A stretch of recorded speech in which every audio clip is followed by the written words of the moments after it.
I think each player has their specific sets.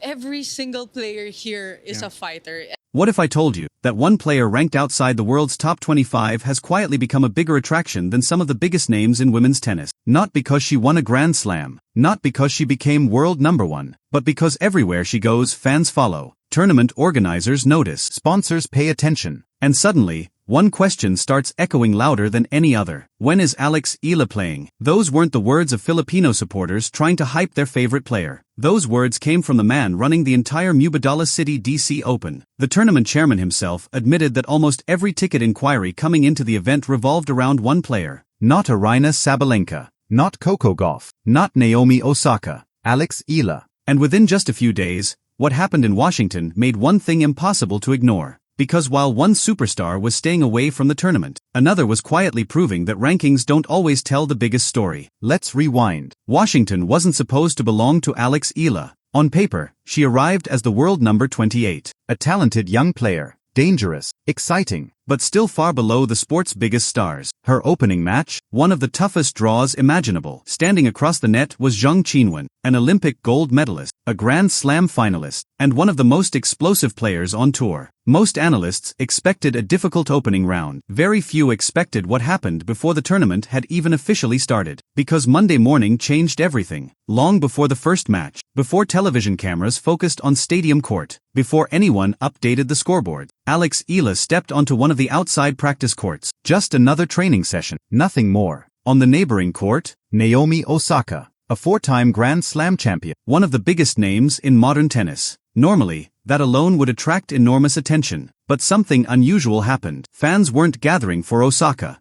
Instead, more and more people squeezed against the fence surrounding Eala's practice session. Filipino flags appeared. Phones pointed toward every rally. Children waited for autographs. Parents searched for the best viewing angle. It wasn't even a competitive match. There were no rankings at stake. No trophy. No prize money. Just a practice hit. Yet the atmosphere already felt like a feature event. For tournament organizers, this was the first clue. Washington wasn't simply hosting another WTA tournament, it was witnessing a fan movement. Meanwhile, somewhere else on the tennis calendar, Aryna Sabalenka wasn't even in Washington. The world number one had decided to skip the tournament entirely, choosing instead to prepare for Cincinnati and the US Open. Normally, that wouldn't create headlines. Elite players often manage their schedules carefully, but Sabalenka's 2026 season had already become filled with public frustration. She questioned scheduling decisions. She criticized tournament planning. She openly discussed the exhausting demands of the calendar. After Wimbledon, her disappointment became one of the biggest talking points in tennis media. Nothing about those comments made her wrong. Many players agreed the schedule needed improvement. But while the world number one was talking about the pressure of the tour, someone else was quietly giving tournaments exactly what they wanted most: crowds, energy, attention. And that difference would soon become impossible to ignore. Then came opening day. Eala walked onto Stadium Court carrying expectations that had grown far beyond her ranking. Across the net, Zheng Qinwen wasted no time showing why she remains one of the toughest competitors on tour. She dictated rallies, controlled the baseline, captured the opening set, 6-4.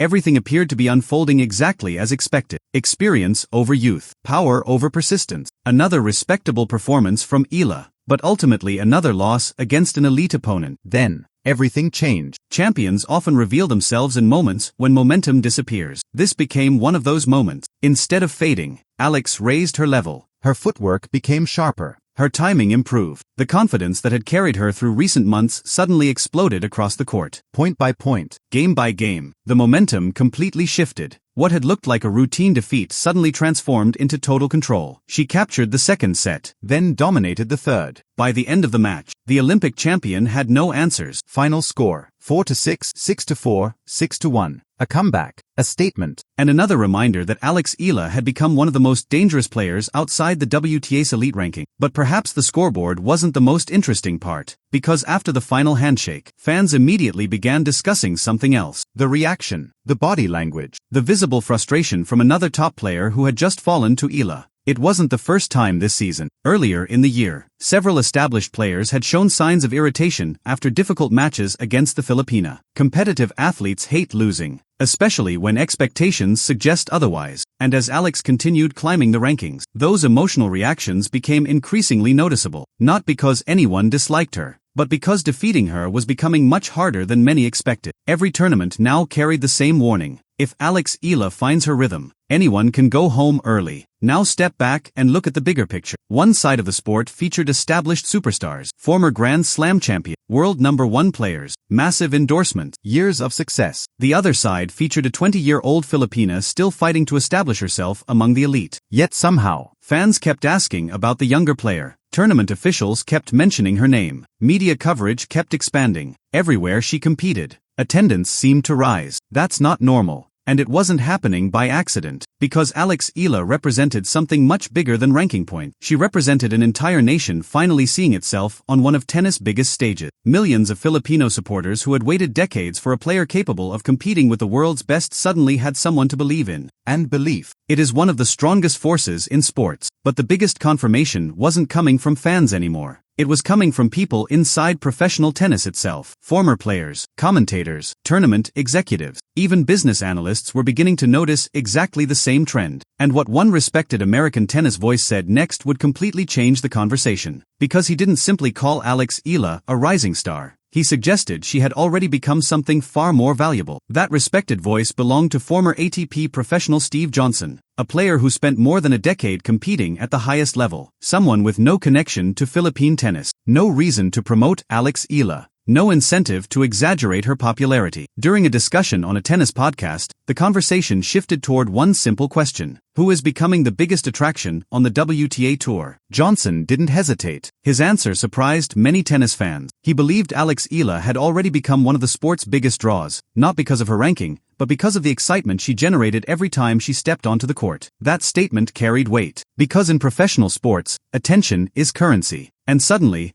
Eala was creating more attention than players ranked far above her. This is where many people misunderstand the story. This isn't about saying Eala is a better tennis player than Aryna Sabalenka. She's not. Sabalenka earned the world #1 ranking by consistently beating the best players in the world. That achievement deserves respect. This story is about something completely different. It's about impact. Because ranking measures victories, popularity measures attention. And those two things don't always move together. Sometimes a player captures the imagination of millions before the rankings fully catch up. That's exactly what seems to be happening with Eala. Think about the timeline. Less than 2 years ago, many casual tennis fans outside Asia barely knew her name. Today, tournament organizers openly acknowledge that she's driving ticket demand. Media interviews increasingly revolve around her. Social media clips featuring her matches spread across multiple countries within hours. Every tournament she enters suddenly gains another storyline. That's an incredible transformation in a remarkably short period. And perhaps the biggest reason is simple. Alex isn't just representing herself anymore. She's carrying the hopes of an entire tennis nation. Every victory becomes national news. Every upset inspires another generation of young Filipino athletes. Every appearance creates memories for fans who never imagined seeing one of their own competing on the biggest stages. That emotional connection can't be manufactured. It has to grow naturally. And right now, it's growing faster than almost anyone expected. The business side of tennis notices these things long before the public does. Tournament directors don't just study rankings, they study ticket sales, broadcast numbers, crowd sizes, television rating, digital engagement, sponsor interest. Those numbers tell a much deeper story. When more people buy tickets because one specific player is competing, that player becomes incredibly valuable. When broadcasters know viewers stay longer to watch one athlete, that player gains influence. When sponsors see millions interacting with a player's content online, investment follows. This is why Eala's rise extends beyond tennis results. She's becoming a commercial success story. And that's something every tournament wants. But before anyone starts celebrating too early, reality still matters. Alex's journey isn't complete. Far from it. The same season that included stunning victories also included painful defeats. She has shown flashes of brilliance. She has also experienced difficult losses against experienced opponents. That's the reality of developing into a true championship contender.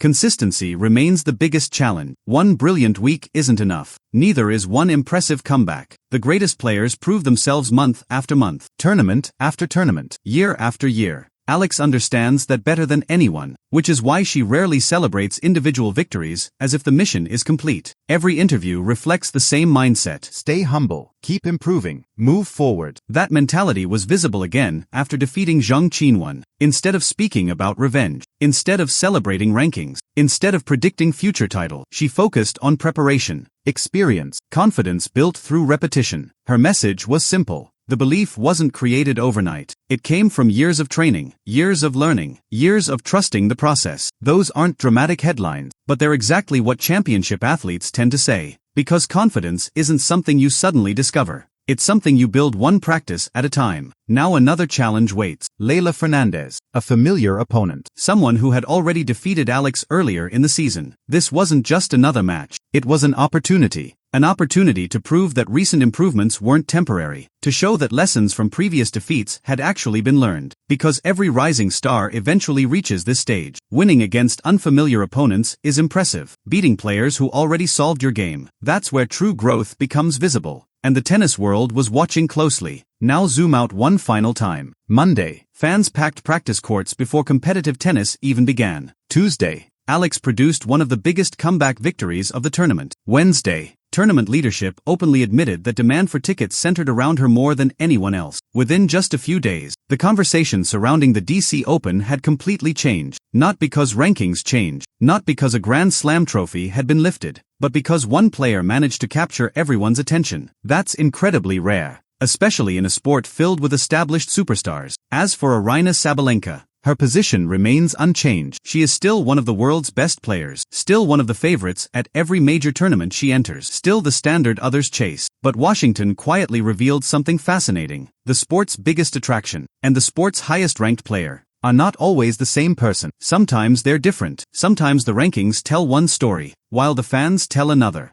And in 2026, those two stories have started moving in different directions. The next few months could answer everything. Can Eala continue winning against elite competition? Can she turn excitement into consistent results? Can she break into the world's top 20, then the top 10, and eventually challenge for Grand Slam titles? Those questions remain unanswered. But one thing already feels certain. She has changed the conversation. People aren't asking if she belongs anymore. They're asking how far she can go. And that's a very different discussion. So here's the question for you. If Eala continues drawing massive crowds, keeps winning against elite players, and carries this momentum into the US Open, does she become the biggest fan favorite on the entire WTA Tour, even before reaching the top 10? Share your prediction in the comments. Do you believe this is only the beginning? Or are we witnessing the arrival of tennis' next global superstar? If you enjoyed this breakdown, subscribe and stay with us because every major moment in Eala's journey will be covered right here. The story is only getting started.